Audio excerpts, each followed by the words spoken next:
So welcome to the Wildlife Trusts at Groundswell, the Regenerative Farming Conference and Festival.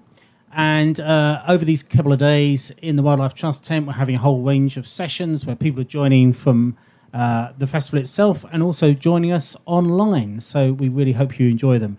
And this session today, right now, is all about that target 30 by 30, that commitment that was made by almost 200 countries around the world at the UN Biodiversity Conference of the Parties, COP15, in Montreal last December, a commitment to get 30% of our land, inland waters and sea being managed for nature's recovery by 2030, which is just 6.5 years' time, we should bear in mind. And obviously in the UK, where around 70% of our land is in farming, clearly a big part of that 30 by 30 will come from the agricultural landscape in one way or another. So we've got a fantastic panel today to help us discuss how we achieve that. What does that look like in the agricultural landscape? And I'll just invite each of the panel, first of all, to just very briefly introduce themselves and say who they are before I start firing the questions.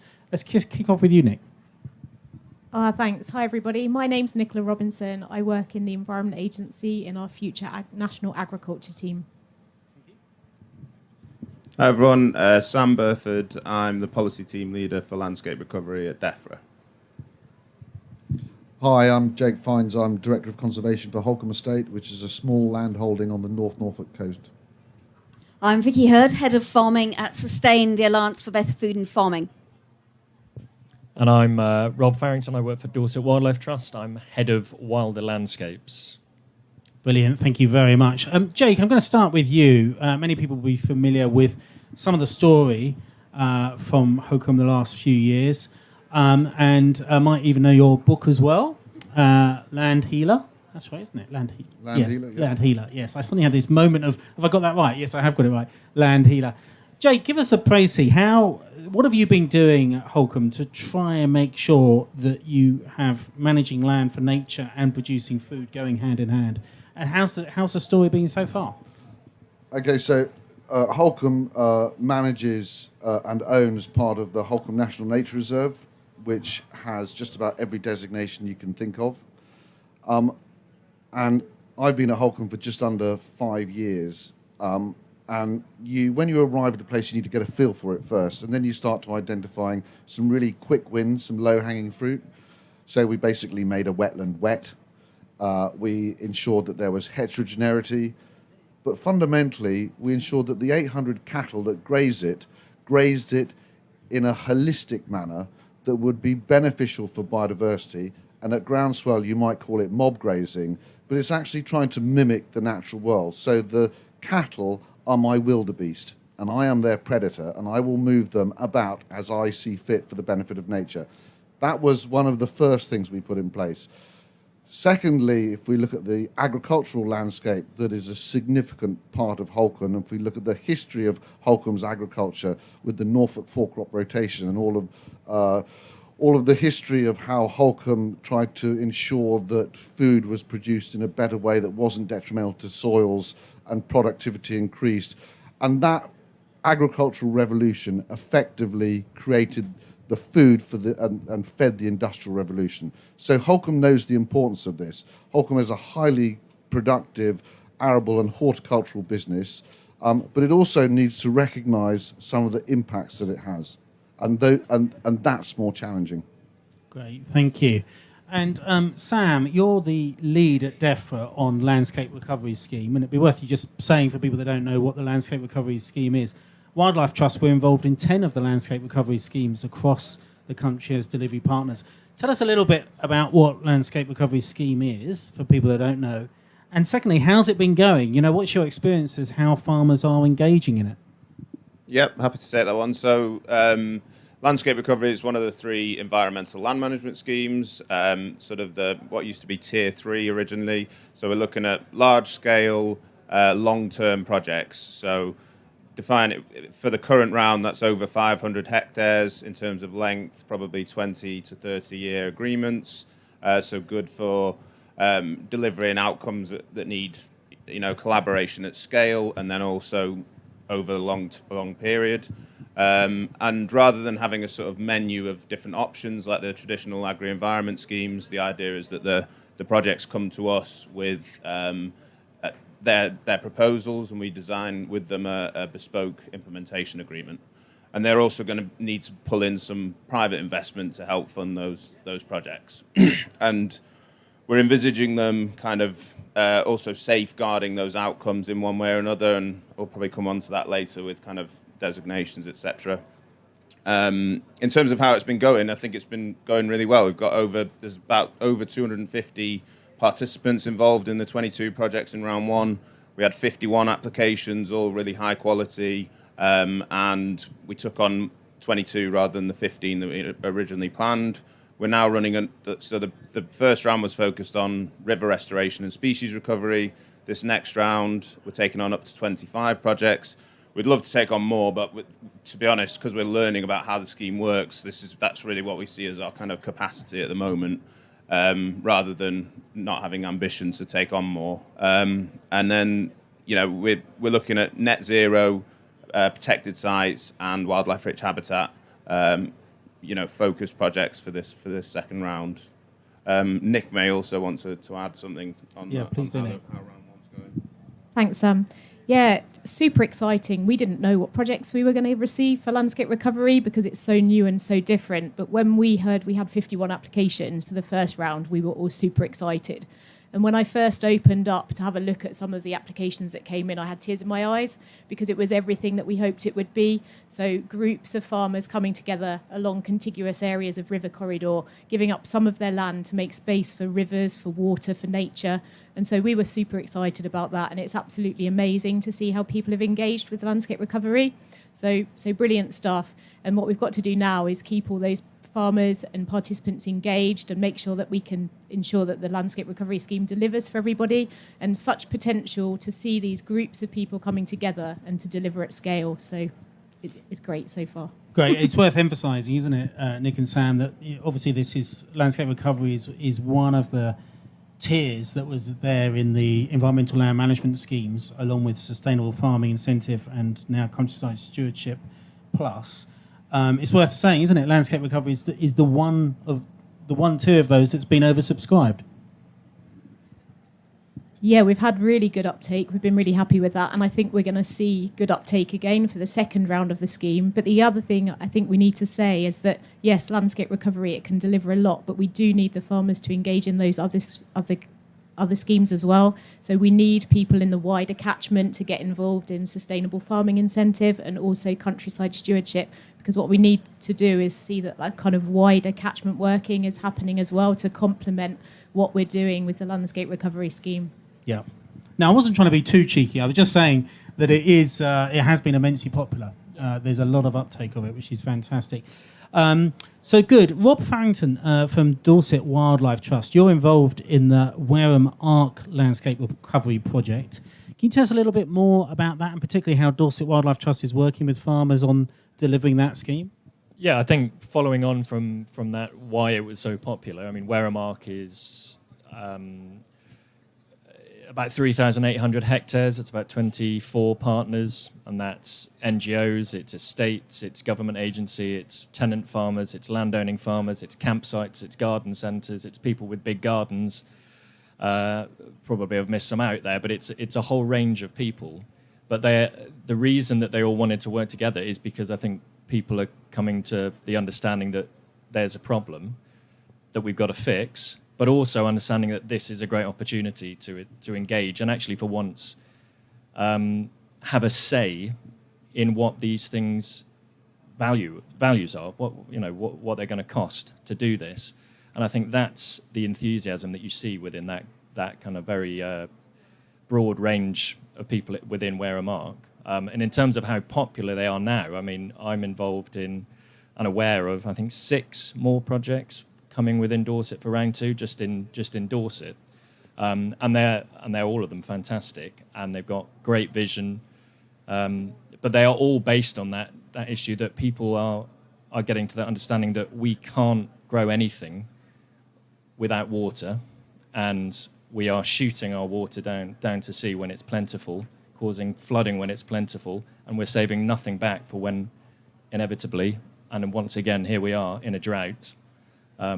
These are massive problems, not just for nature, but for how we are going to survive. And the reason I think I'm so driven about it, and so kind of I like banging the drum about landscape recovery, is I've got 2 little kids, and I kind of feel very strongly that if I can't do everything I can now to try and have some kind of impact and try and sort this out, how am I going to look them in the face, in 10 years' time?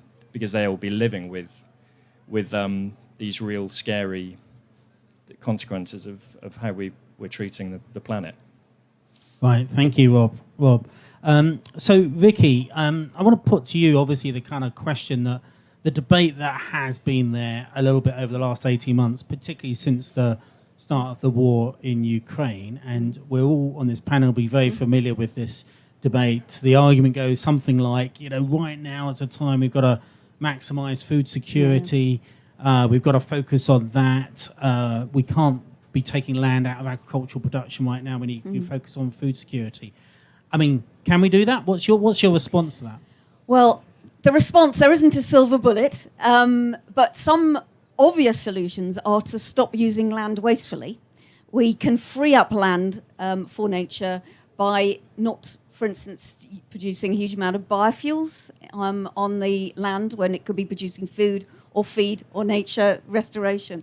And then there's like the 30% of food that we waste, so we've really got to tackle food waste. There's a huge amount of food going into livestock, which could be reduced, and the Committee on Climate Change has made it very clear that we could do this much better if we were eating less and better meat and using the land in a way which really nurtures good health as well as good nature.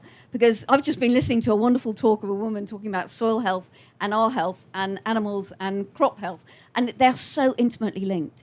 And so the 30% for nature, I agree with Nikki that actually having farming being part of that is critical. The landscape recoveries are wonderful, but they're actually also going to be producing food in many of them. That is such a brilliant direction of travel, that we can have agroecological farming when you're producing enough food, good food, and restoring nature in around the farm and on large areas as well. But we can do it because we have to change our diets. We have to change the direction of travel for our farm system and stop producing things that we don't need. So we've got to face that. We've got to recognise that, and this government has got to recognise that, and they haven't yet. There's not nearly enough being done, but it's sort of going in the right direction of travel with ELMS, but we need to do a lot more, and we need to recognise the role of our diets in the whole picture and what we're using the land for. So a land use framework would be nice, would it not, that actually looks at it all and has a comprehensive strategy to tackle this. There is that extraordinary statistic, isn't there, in the food strategy that was led by Henry Dimbleby, suggests that 20% of our most marginal agricultural land produces just 4% of our calories. Yeah. And as you're saying, actually, these landscape recovery projects, they will produce food, maybe not some of those quite calories the same way, are very high. I mean, one of the things we can't just use calories as a definition of good food. It's got to be the nutrients, and nutrient-dense food. Eating a bit of meat every now and then. If you don't eat meat, that's great. But if you do, a bit of meat every now and then, there's a lot of dense nutrients in that. So, and that could come from fantastic landscape and nature-rich areas. In conservation grazing, for example, animals from conservation grazing could produce the very highest quality meat. Yeah. Jake, lots what do of you omegas. make? Lots of omega. Jake, what do you make of this? I mean, you'll be very familiar with this debate that's thrown at this in this sort of whole discussion particularly over the last 18 months, the suggestion that it's either food or nature. I mean, it must be frustrating for you to hear this debate. Well, it is, but actually, if I look at the change in the language since the war in Ukraine, and as someone who was an applicant for round 1 of the landscape recovery pilots, actually, that didn't mention food at all. Whereas you look at round 2, food is a significant part of it. And can we have both? Of course we can. And, there are some wonderful examples of farmers across the country that deliver for nature and produce food at the same time.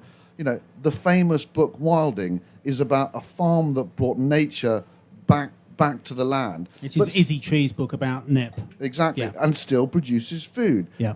And we will have different scales. So, in Norfolk is a big food producer, but it can still make space for nature. And each farmer needs to deliver at different levels depending on where they are geographically and what their business can withstand. So where we have, if I look at the examples for the nature reserve, it produces nature, it produces benefit for people, and thirdly, it produces food. If I look at an arable farm, a typical Holkham arable farm, its primary product is food, followed by nature. Actually, people are excluded from that because it's a working environment. So it is very easy and achievable to deliver all of that is required, but at different scales. Right. Yeah, Rob, go please do. Just a real quick one as well. The biggest risk to food security is climate change and catastrophic loss of biodiversity. So I think it's wrong to look at areas where there is simply just nature and not food production. That is supporting our ability to grow food. It's the safeguard. That's what it's doing as well. So it's got a benefit for food security. Yeah, it's producing the pollinators, holding the water back, and so on. Jake. We're re-meandering a river currently as part of green recovery money that was during COVID. And slight frustration because it's really important that all these people with wonderful ambitions for nature and climate sometimes need to speak to people on the ground. So I had to convene a meeting of all the stakeholders. These were graziers and tenant farmers and gamekeepers and foresters. And when the ecologists and the environmentalists says, well, this is what we want to do, and we have to fence off the river because it's considered actually bad practice to have cattle near the river. Actually, some ecologists would argue that actually it's good to have cattle periodically grazing. And as the conversation evolved, the farmer just went, okay, if you want it this way and it's going to be great for nature, I just won't graze it. And the ecologist went, well, actually, we would like you now and again. So the food and the nature thing are intrinsically linked. It's just the balance of what is of a higher percentage. Yeah, absolutely. So I just want to come now, coming back to this target of 30 by 30, which, as I said, almost 200 countries have signed up to, getting 30% of our land, our inland waters and sea in recovery for nature by 2030. It sounds like the landscape recovery schemes will have to play a very big play a big role in helping deliver on that target. I guess a question for you, Sam, and for Nick, to an extent, is can it do it fast enough? 6.5 years to get to 30 by 30. We're at, most wildlife groups estimate we're around 3.5% at the moment that's in a good state for nature. Okay, if you get all your sites of special scientific interest, national parks in good condition for nature, that takes you a lot higher to the high 20%. But there's still an lot more land that needs to be managed for nature that's currently not. Do you think we can go fast enough? Can you recognizing there's still early stages and you've got to go at the speed you can, do you think, Sam, we can get there to try and get enough land in through landscape recovery by 2030? Well, I don't I don't want to commit to that, but I mean, we see the scheme as will contribute in two ways. Obviously, there's particularly with this next round, protected sites that are already existing, but improving the condition of those sites, and then obviously also creating new land outside of those existing sites that will contribute towards 30 by 30. And they're currently figuring out exactly, our vision is, our hope is that all of the landscape recovery project area will contribute. There may be cases where they don't quite, parts of the project may not contribute, but we're just looking at that at the moment. There's a few people in various teams across the organisations that are looking at criteria and exactly how they'll be defined. So a little bit difficult on that front until we know what happens with the round one projects. I think in terms of the longer term for the scheme over the next kind of 5 years or so, we're aiming for the scheme to be scalable. So we're trying to learn at the moment what it takes to get these projects, which are quite complicated in a lot of cases, lots of landowners, big ambition. We're learning what it takes to co-design bespoke agreements that work for them, that are, good value for money from a government perspective, but also offering enough money to incentivize the landowners and land managers to do the things that they need to do. And we're hoping that by learning from these first two rounds of kind of pilot projects, we'll be able to create some kind of templates of these agreements that will allow us to scale the scheme and therefore to sort of take on more and more projects in those later rounds, which will hopefully allow us to start really contributing significantly. And again, we've also removed the 5,000 hectare cap in this second round. We're going to see how that goes. If it's workable, then hopefully that'll be able to allow us to get bigger projects on board in future rounds. But, you know, it's a pilot at this stage. We need to, first of all, get these first projects into implementation before we start promising that we're going to be the scheme that will deliver 30 by 30. And there's a lot of other work going on within DEFRA and across DEFRA Group to figure out exactly how they're going to meet that commitment. Great, thanks. Same question to you, really, Nick, at the Environment Agency. Do you feel this can scale enough so that landscape recovery won't deliver all of 30 by 30, of course, but do you think it can scale fast enough in the next 6.5 years to deliver a big chunk of what's needed for 30 by 30? I hope so. I think we're going to be very busy, Sam. We've got our work cut out for us.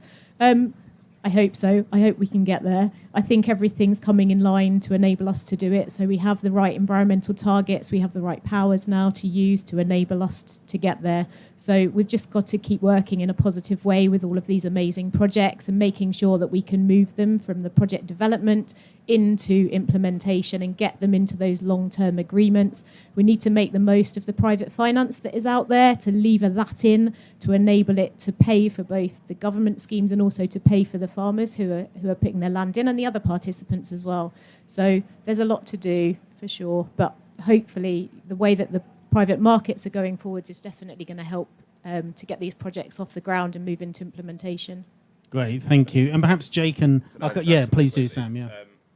On the sort of on the positive side, what I would say is that the first round we were looking to get on basically 15,000 hectares, and the projects add up to over 40,000 hectares. So even if some of those drop out before implementation, that's still a much bigger hit than we initially expected. And even if not all of the project areas contribute, then it's still a lot more than we originally envisaged. So hopefully, if that continues, there clearly is the ambition out there, more so than we expected, that we might be able to contribute more than we initially thought. But again, I'm not going to commit to it until we've figured out how to get them implemented. I remember it was just over a year ago, I think, George Eustace, when he was Secretary of State, said that the agricultural budget, originally there was this discussion, it'd be split into thirds across the schemes, SFI, countryside stewardship and landscape recovery. And then he said they won't do the split anymore. They go where the demand is. And again, I emphasise that landscape recovery is the one where there seems to be most demand at the moment from farmers, which is just an interesting reflection. Jake, your thoughts as a practitioner here. What do you think is needed to enable landscape recovery to be bigger, better, and more to the point, quicker? Okay, on the 30 by 30, we ain't going to hit that. No way. Sorry, just not. There is not. If it rains today, we'll hit it, and it's not going to rain today. But we shouldn't be ashamed that we didn't hit 30 by 30 because we've set an ambition to do that. We're going to lead nearly 500,000 hectares of land committed to nature. And actually, what is the low-hanging fruit in that? That's agriculture, because over 70% of the land is managed in some way, shape, or form in agriculture. So agriculture can play a significant part. What is going to be the interesting thing is, what is the criteria for 30 by 30 land? And that will be the driver. And there'll be lots of conversations with lots of organisations, lobbying government to saying what the criteria be. We've already got some land-based organisations saying that agriculture has the potential to be part of that. And what do we define as truly sustainable environmental agriculture, which potentially frees up a significant area of farmland that can make up the 30 by 30. So I think the landscape, 50,000 hectares sounds a lot. It's peanuts. I work for a property that's 10,000 hectares, and I could drive around it quite quickly. So it's not, big numbers, but actually reality it's quite small. So, but I think the ambition is admirable, and I think that the interest from private finance and global finance will be key to making it a success. But never feel ashamed that we didn't hit the target. Yeah, I might have a wager with you on that, Jake. I've had lots of people in my career say X, Y, and Z is never going to happen, and it's happened. So you never know. Electric vehicles, I was told, would never happen. Renewable energy at scale would never happen. And we're doing all right. We're not where we need to be yet, but we're doing all right on that. And it's worth bearing in mind with that this debate is happening internationally. So the IUCN, the World Conservation Union, is actually doing a lot of work on defining what can count as 30 by 30. And they've also developed a toolkit for other effective conservation measures, or OECMs, to describe particularly how management in the agricultural landscape can count towards 30 by 30. So it doesn't all have to be national parks or triple size. Rob, question. I'll come to you in a second, Vicki, but just a question to Rob as someone who's actually engaged in a landscape recovery project. What's your sense, Rob, about what's needed to enable landscape recovery to happen bigger, better, and quicker? First of all, we need to get projects into implementing them, because at the moment it's still an unknown. Basically, it's a great unknown at the moment. I think DEFRA is being very open to every question we're asking them and every problem. Mostly they come back with, you tell us. So that's great, but at some point there's going to have to be the negotiation. There's going to have to be the agreement of what DEFRA is willing to pay, or what DEFRA is willing to agree is enough blended finance. And then it's at that point when those that whole kind of blend of different kind of landowners are going to decide whether or not, yeah, okay, that's good enough for me to sign up for 20 plus years. That's the point where we're going to find out if it works or not. And to some people, that will be about that. You know, there's the good things are the fact that we haven't got these insane prescriptions like in existing agri-environment schemes. But some people, it will come down to the money. Yeah. Because it's businesses and livelihoods. So it will come down to those negotiations. And as far as I'm aware yet, but those nobody's got there yet. Nobody's got there, and we're not, so nobody knows. We need to get there first, and as soon as we get through that door, then we're going to know how popular these schemes are going to be. Great, thank you, Vicki. We're going to say. Well, I was going to talk about you've got the bigger, better everywhere, but also joined up. And we know for nature that the fragmentation of habitats is one of the critical problems. So I'm sort of with Jake in that I think we need all farmers to get doing things in the way that will provide those corridors and that joining up. I know if you get an entomologist and a biologist and a botanist in the same place, they'll disagree about what's required, but they'll all say we need that connectivity and that defragmentation. And you've got some wonderful projects like the Wheel to the Waves project and other ones like that, which are going to do that. But I'm really worried that Elms is not providing the adequate finance for that, both in terms of the individual schemes, but also the finance that gets farmers going up the level of ambition. There used to be a trajectory, you'd have an entry level, medium, and then up. And at the moment, it seems like there's SFI, which is pretty basic and a very small number of schemes, and then a big leap to CS. And then obviously landscape recovery is a whole different thing, but we need all farmers to be able to access something. I'm really worried that that's not the case, and I'm hearing a lot from farmers that they're just not incentivized, as you said, to get in because of the income foregone basis for doing the farm payment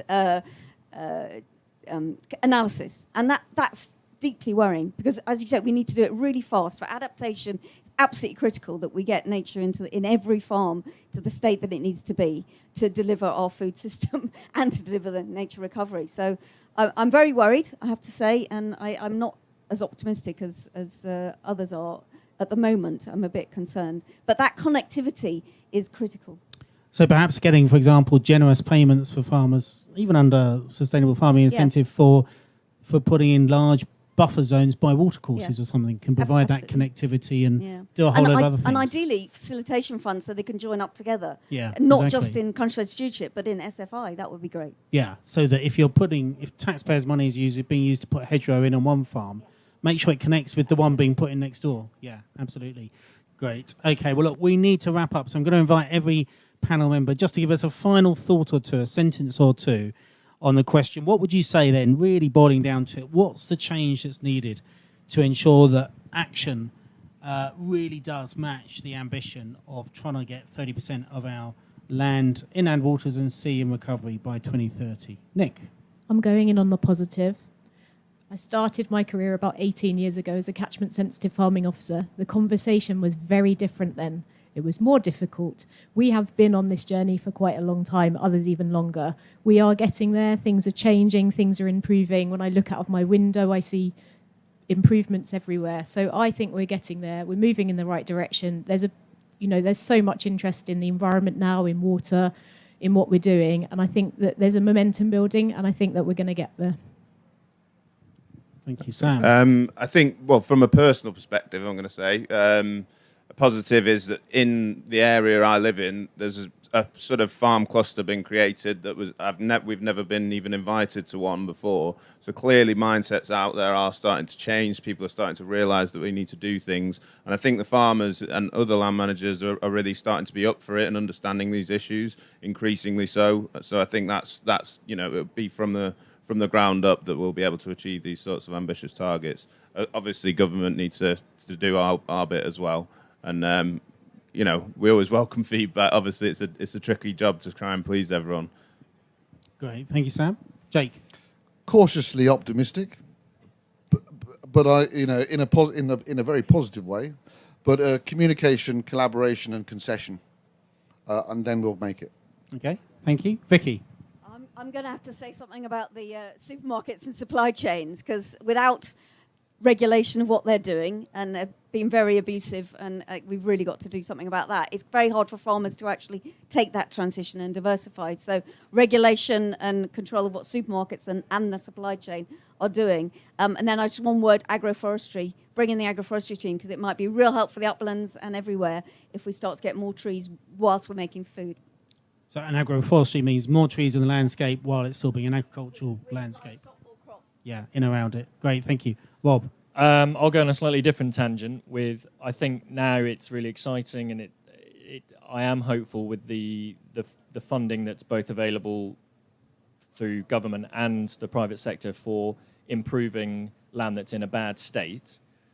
But we can't forget the areas that are being managed already in a very nature-friendly way, which some people feel quite that they're being punished for doing the hard miles before this money was here. And you get a lot of money to take something that's been treated very badly into a good state, but not a lot to maintain it if you've done all that hard work already, and we can't forget that. Yeah. We can't just create loads more and lose the stuff that's already good. So we need to look at both.